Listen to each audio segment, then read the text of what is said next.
One thing it won't do is provide a deadline for power companies to weatherize their equipment. It also does not provide a funding source, meaning you could possibly end up footing the bill. There is now greater accountability in the system than ever before.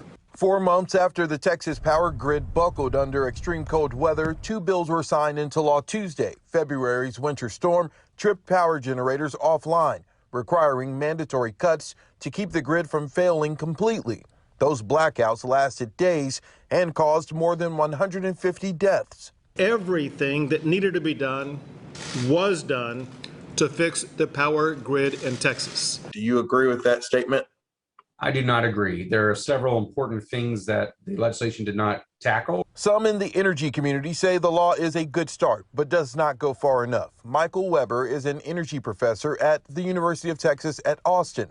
The truth is we remain vulnerable for another storm event like this next winter and the few winters after that. The law makes weatherization for power plants mandatory, but it does not have a deadline for when. It also does not make weatherization mandatory for all gas lines. The law would also create a statewide alert system for outages and reforms the ERCOT and Public Utility Commission boards. Experts estimate weatherization for all power plants will cost billions. The law does not provide a funding plan for weatherization. Eventually, we're going to pay for it. The details of whether it's ratepayers or taxpayers is very important, but the system's going to pay for it. When California had their energy crisis in 2000, 2001, it took them 20 years to pay off the debts. Some bills were proposed that would provide a funding source. The Texas Speaker of the House told Fox 4 months ago lawmakers could explore using the state's rainy day fund, but that plan got no traction.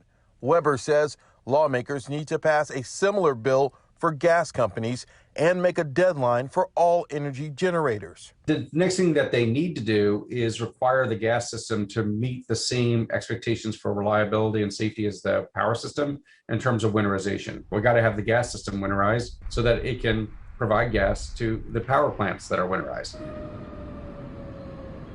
Today, we reached out to multiple power generators across the state of Texas, asking them when will they winterize and what's their timeline. We got no responses.